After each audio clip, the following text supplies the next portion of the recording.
Once upon a time, in a far village near the sea, lived a kind boy named Henry. And Henry, just like his best friend Rowena, loved to go on countless adventures. They would run along the coast in search of sea monsters, or secret caves, or buried treasure, but they will often find only limpets and seaweed. Although, as Rowena continually reminded Henry, the sea is full of lost treasures, and one day we will find them. Henry wasn't so sure about that. He had always been a very sensible boy, but he didn't mind indulging Luena's fantasies. He was content wading through the icy sea, letting the fresh air fill his lungs, and imagining his father courageously covering fish in his reliable old boat. Of course, Henry had never actually seen the boat, nor did he have any memory of his father. But all the villagers had stories about him, and Henry liked to imagine him fiercely pulling in the rigging in the driving rain, watching him masterfully manning the captain's wheel, and bringing home an enormous bounty of delicious fish for the villagers to eat. But one day, while Luena was busy pretending to sword fight an octopus with a piece of driftwood, Henry noticed something glistening beneath the sand. It looked like, no, it couldn't be treasure.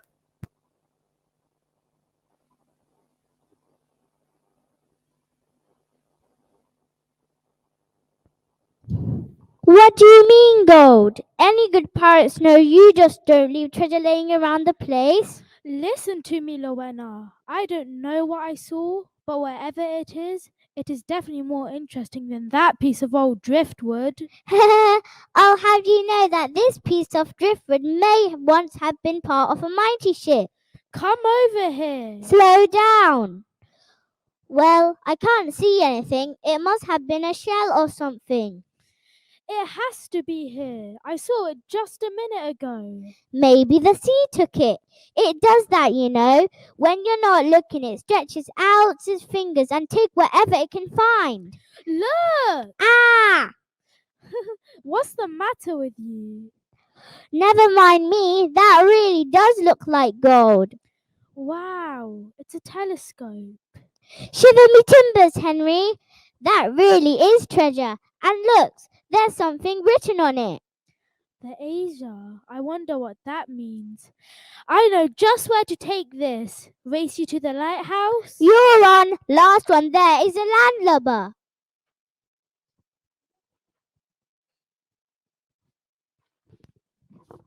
Henry and Lorena ran all the way to the lighthouse, energized by their new priceless artifact. It was as though their spirits carried them like white sails, billowing with wind, moving over great dunes of sand. Their excitement only grew as the friends climbed all the way to the very top of the lighthouse to be greeted by Henry's grandma. She was sure to know where the telescope came from. She knew everything. At least, that's what Henry believed.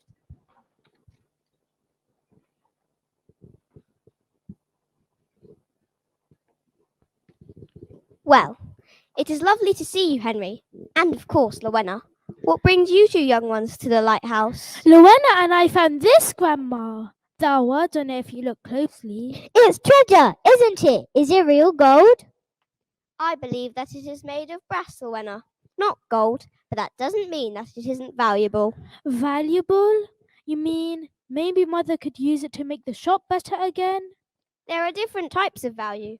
This particular object is no antique, but it holds a story of self-sacrifice in the name of love. There is imbued within it a great power. Like magic? Yes, Rowena, exactly like magic. This telescope possesses the power to grant a single wish. Do you know where it came from? Who it belonged to? Do you think you're brave enough to hear the tale? Of course we are. Isn't that right, Henry? Yes. Please, Grandma, may we hear it? Yes, you may.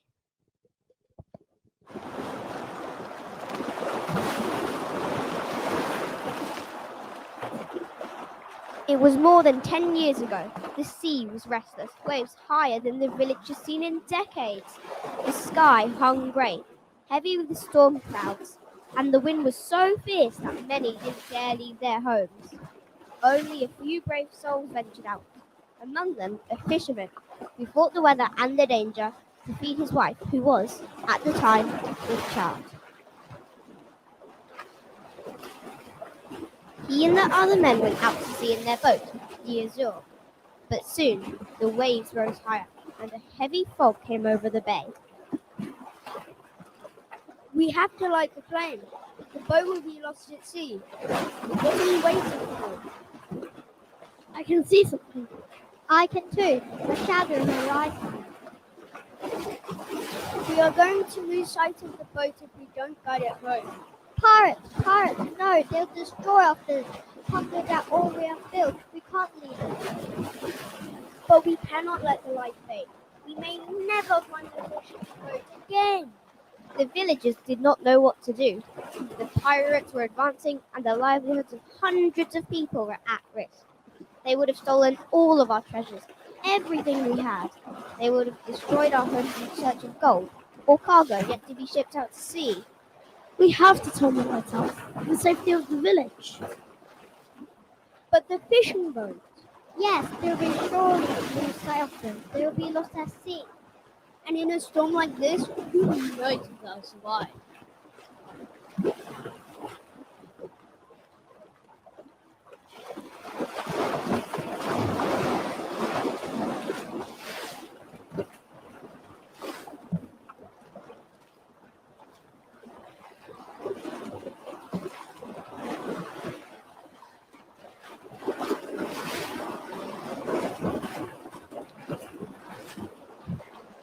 So, the telescope belonged to the fishing boat that was lost? That's right, Rowena. My dad was on that boat, wasn't he? Yes, Henry, he was. I lost my son that night, and I've been here manning the lighthouse ever since, just in case I see his boat sailing over the horizon once more. Can we wish for him to come back? No, what both of you must understand is that magic cannot work in such matters as love and death. All it can do is help along the feelings that are already there. Well, you found it, Henry. I think you should make the wish. I think you should decide what to do with it right now. Maybe someone needs the wish more than I do. That is very thoughtful of you, Henry. I will see what I can do. Rest assured the telescope is in safe hands. Now, run along, both of you, or your mothers will wonder where you have gone. Henry and Rowena ran home, arriving just in time for dinner. Meanwhile, the sky dulled, and the sea began to churn restlessly in the quickening wind. The darkened bay was unquiet. There seemed a kind of electricity in the air as a low rumble of thunder threatened a coming storm.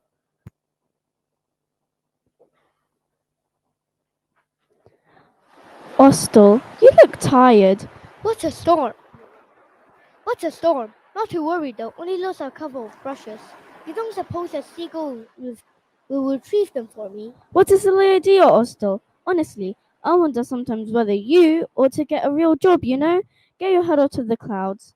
A real job? My dear, I work every day, from dawn until dusk.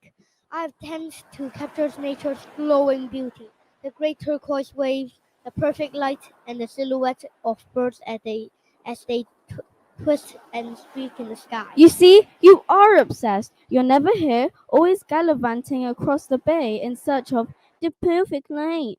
Marin, please don't mock me. I don't need to mock you. Everyone in the village already thinks you're odd.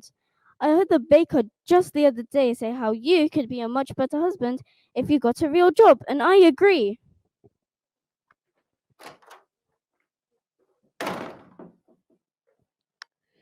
I suppose she's right. Maybe I could be a fisherman.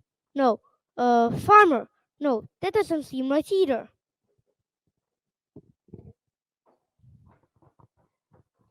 Is this the home of the village painter? I am a painter. Yes, but there is another painter in the village. My name is Austell. Who are you? Never you mind about that. I have a job for you, Austell. A commission, as you art folk call it. Though I don't have long, so listen carefully. I would like a painting, a great masterpiece, of what you love most in the world. In return, I will grant you one wish. A wish! Aye, that's what I said. Anything you want in the world. Money, wisdom, power. I'd like to have a child. My wife could never bear a child of our own. I'd like you to be happy, to have a family that love each other. Then it is done. Our deal is struck. You have 3 moons. I'll be in the lighthouse if you need me. Remember, a masterpiece of what you love most in the world in return for a wish. But remember, if the painting isn't honest, no wish. You understand? Yes, but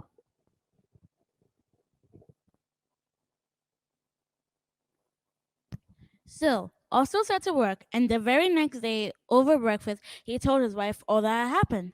She was delighted, though he didn't quite understand why, and asked if she could do anything to help. Astor was surprised at the sudden change of heart. He assumed it was her excitement at becoming a mother. He asked if she could collect some supplies from the village art shop.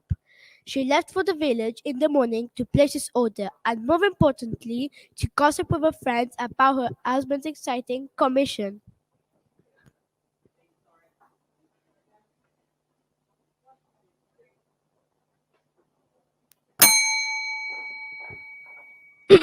Excuse me, I have a very important order to place. Yes, miss. How may I be of assistance? Aren't you too young to be running a shop? Where is your mother? She's just upstairs, miss. Should you like me to fetch? No, you'll do just fine. I have a very busy life, you see. All these social calls to attend. Well, I haven't gone all day, boy. When you are ready, miss, I am ready to write down your order. My husband needs acrylic paint and a canvas, some brushes. Oh, and make sure it's the good paint, not that awful stuff he uses for the seascapes. You mean he isn't painting the sea anymore? Not anymore. He's received a commission to paint what he loves most in the world, which of course will be me. It's been a while since I've seen you, Rosen. I must say, you look just as ghastly as usual. Well, Mary, as always, you look ravishing. Yes, I should think so. I look after myself, unlike some people. See that you fulfill my order as soon as possible. It simply must take priority. I don't think I like that lady very much. Some people prize outward beauty more than kindness, Henry, but we must not dislike them for it. Only strive within ourselves never to be like them. Now, let's see about that order. Some days later, Marion returned to the village. The day was bright, and she walked purposefully towards the main square, where she had informed her friends that she would meet them. They were all excited to discuss Ostro's painting. Marin had no doubt in her mind that she would be her husband's sitter, and a wonderful sitter at that. She imagined herself lounging on a large armchair, watching her beauty being immortalized in paint. She was ever so excited to listen to her friend's supportive words and boast about the good use of her husband's talents.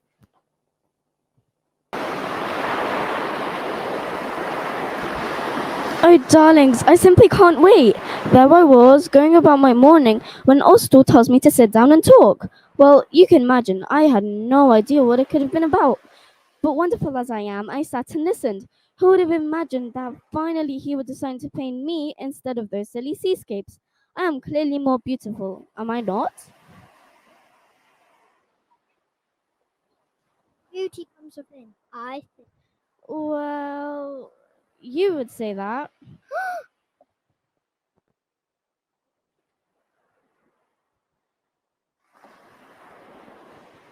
No, Marin, no need to be unkind. You're as beautiful as the day I met you, my love.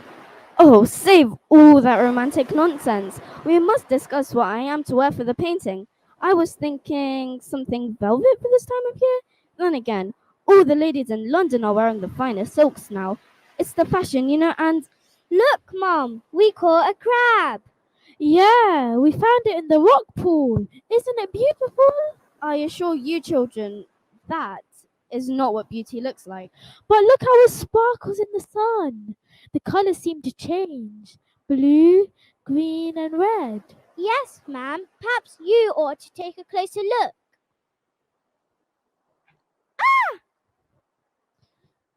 Children, now that wasn't very nice, was it? Yeah, what an unfortunate fate for that poor old crab.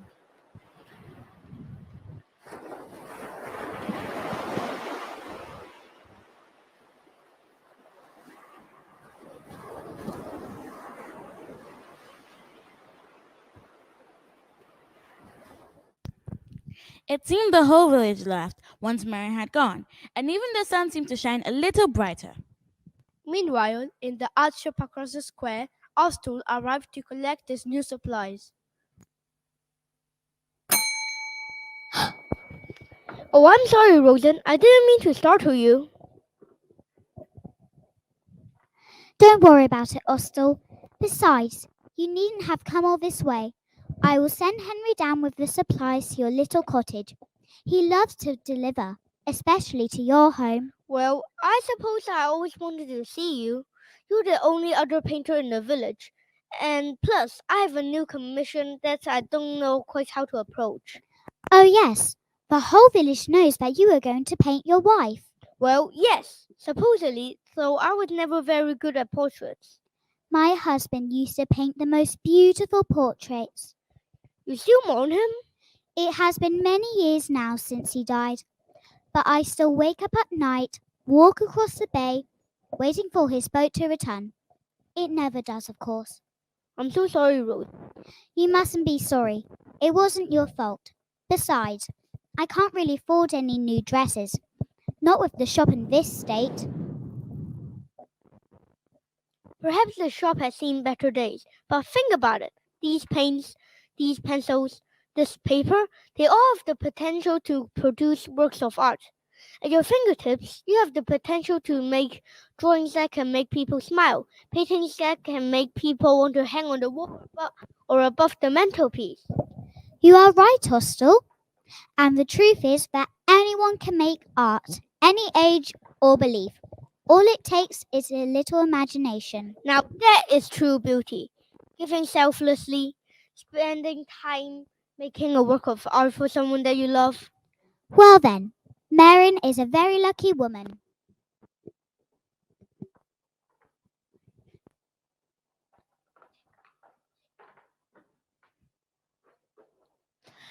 Luena threw a crab at the painter's wife, and what happened? Well, we were talking about love, and then I fell. Well, I am sure Luena is sorry for throwing a crab at your wife, Ostel. Don't worry about it, Henry. Just make sure you will delivering that order. I have to start painting tonight.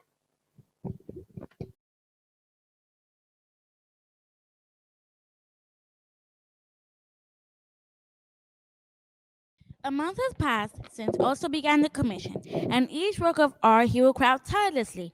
He would walk out onto the bay each day, come rain or shine, and paint the landscape that he had learned to love.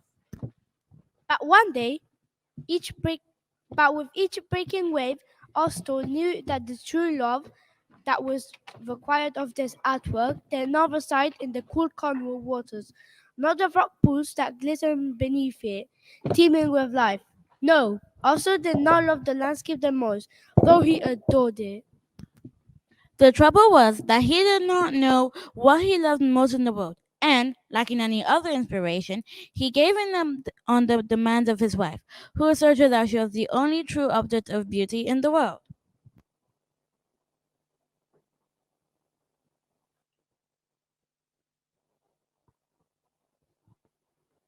Marin, please. All I ask is that you sit still for an hour or so. An hour? Ostel, I cannot just sit around for you to marvel at me.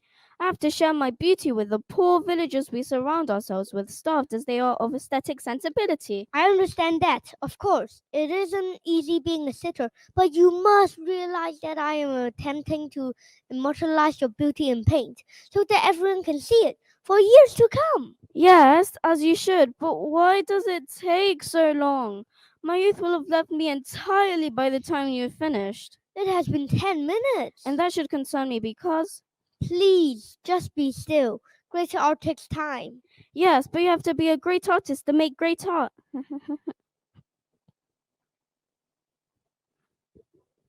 My neck hurts. You don't even want this child, do you? Ostel, where did that come from?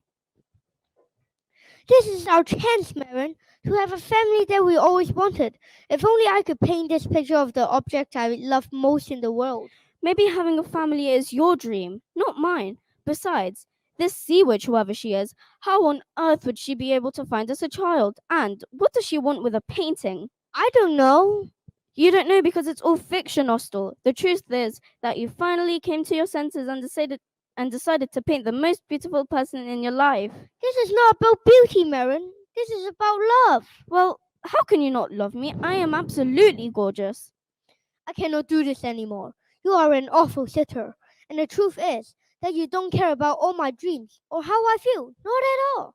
All you care is about your own reflection. Ostel, wait, I didn't know that this painting meant so much to you. It does. Then you're even more ignorant than I thought, putting your faith in magic before your own wife?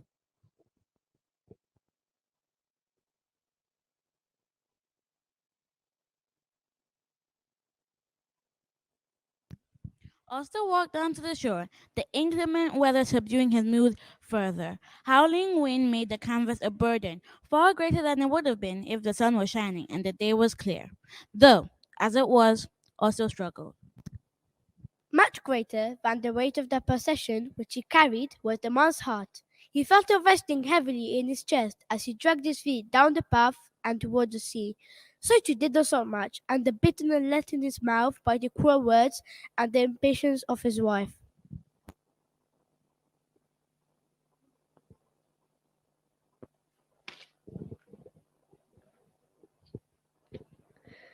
Oh, Marin, if only you understood what this means to me. Painting is not only my job, it is the reason for being. I wake up in the morning, trudged upon rocky paths in the driving rain, spittle from the raging sea spraying onto my face. I walk here, I express myself. I understand the world through the brush, each stroke. Every mark is my view materialized. And you won't even look out the window at the landscape, let alone my depictions of it. I am not going to paint you again, for you to repay my time and effort only with malice. Let the tides take this painting away. It is clear to me now you are not the person I most love in the world. The question now, who is?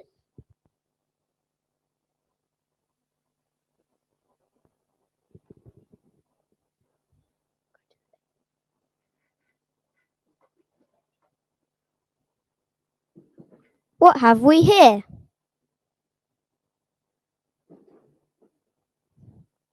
A great many treasures are lost at sea, be they ships, telescopes, or canvases. But within each object, there is held within it a history, a lived experience. I wonder, should that canvas be drawn into the great waves beyond the bay? Who will find it? And will they view it as more or less beautiful, as the colours run and the figure is spoilt, suspended by the bleak water that carried it so very far? Don't give up, Ostel. You know who you need to paint. Now you only need the courage to realize it with each tentative brushstroke.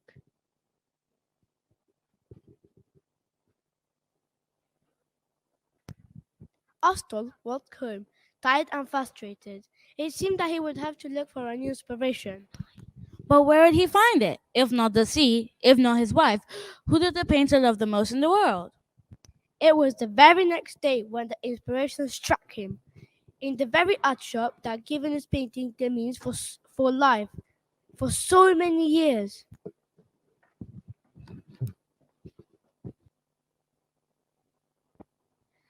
Any news of Rowena? I haven't seen you children together for days.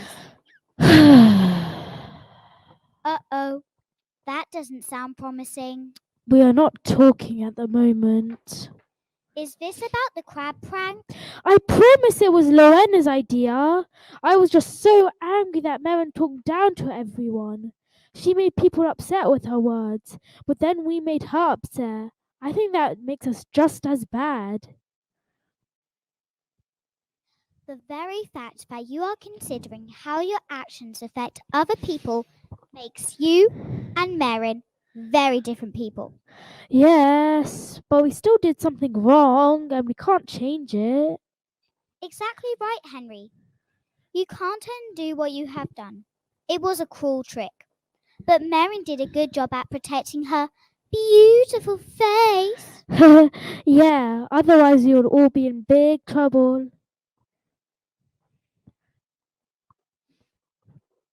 What has made you two so merry? It certainly can't be the weather. It's buckling out there. Hello, Mr. Painter. Good morning, Henry, Rosen.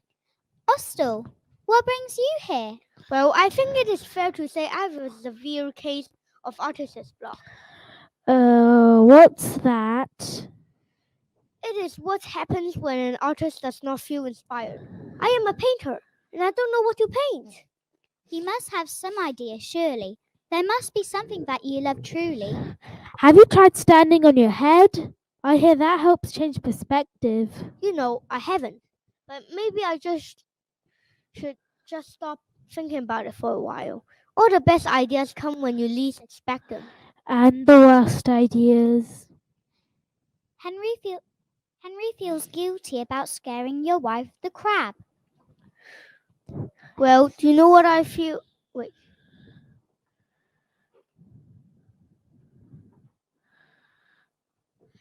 Ah, yes. Marin did mention something about that, but I wouldn't worry about it too much, Henry. No one was hurt. I suppose.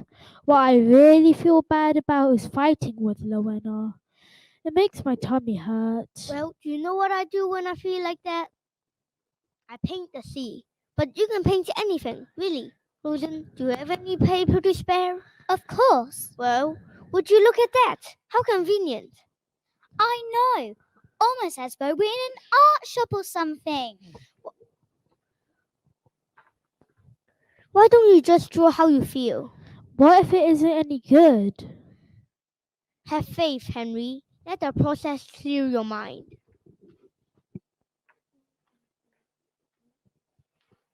That was when Austell understood what he must do, inspired by the very child that he himself was attempting to inspire. Color, light. It was running through his mind now, a dynamic stream of brush, strokes, and ideas, dancing before his very eyes and moving his heart.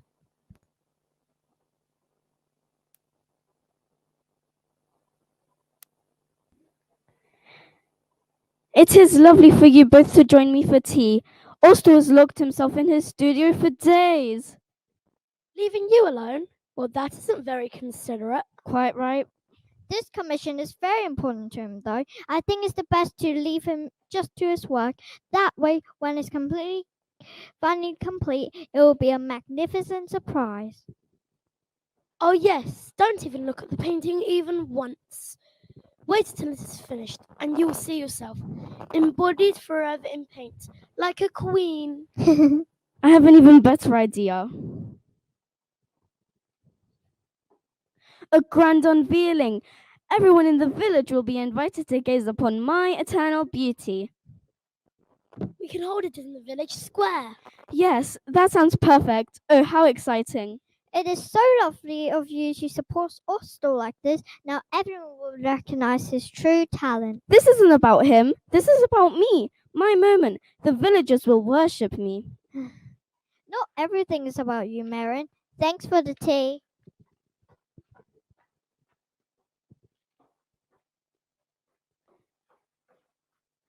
Did you hear that? Not everything is about you. Preposterous. Poor Jennifer, always putting kindness first. Exhausting. No, it's pathetic. Yes, how boring. She will come around eventually. Anyway, we have an unveiling party to plan.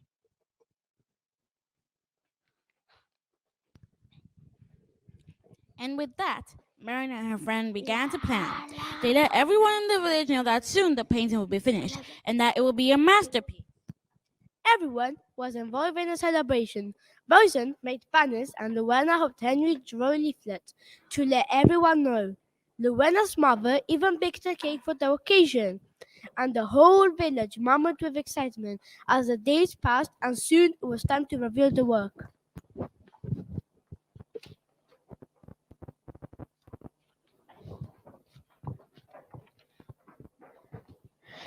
Slow down, Rowena. Come on, Slowpoke. Mum made her special chocolate cake. It's not going anywhere. Careful, children. Yes, Mother.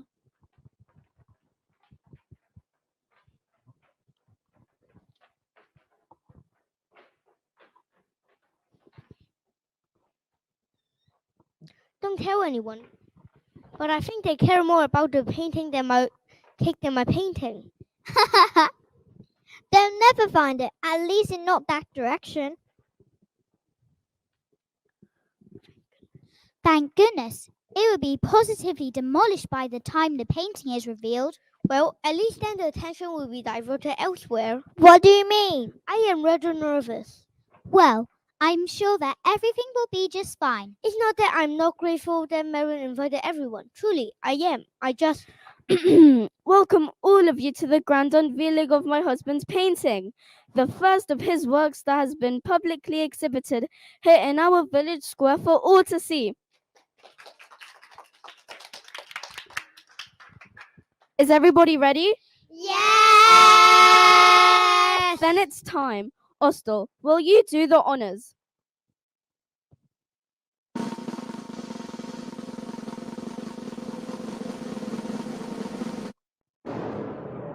No, that can't be right. It was supposed to be me, my moment. How dare you? How dare you?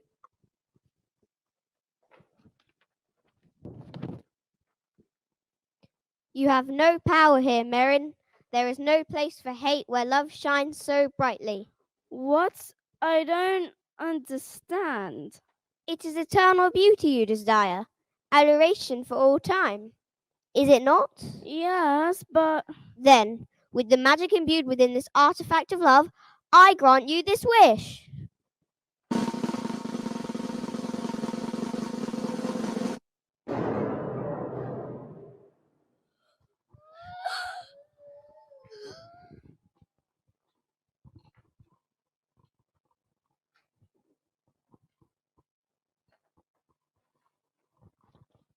And that was the last of the painter's wife. Her fate sealed by the magic of the telescope, its single wish cast. But within that action, Marin was not the only one to receive the fate she had always desired. Old friendships were formed, and to Rosen's delight, the art shop flourished once again, particularly since Ostel had begun giving painting lessons there. Best of all, Ostel found the family he had always dreamed of. Henry was like a son to him. He adored every second they spent together.